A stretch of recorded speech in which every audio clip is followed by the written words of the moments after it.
इस वक्त जी हम शारदा में हैं और ये केल रोड के ऊपर होटल्स हैं। दरियाए नीलम, लोग पानी से एंजॉय कर रहे हैं, ठंडा पानी।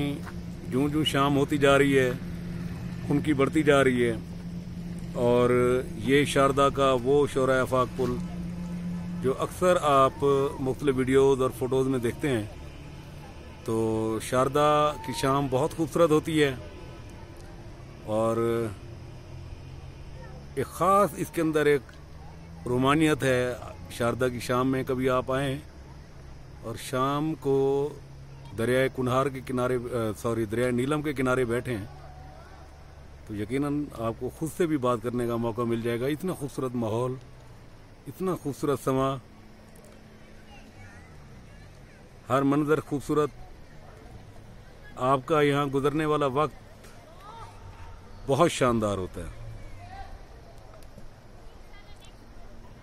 इस खूबसूरती की जितनी तारीफ की जाए कम है।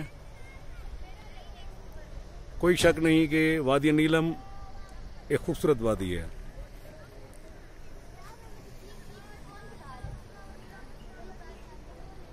उम्मीद है आप लोग नीलम ज़रूर विज़िट करेंगे और जिन्होंने किया हुआ है यकीनन वो इसकी खूबसूरती से मुतासिर होंगे।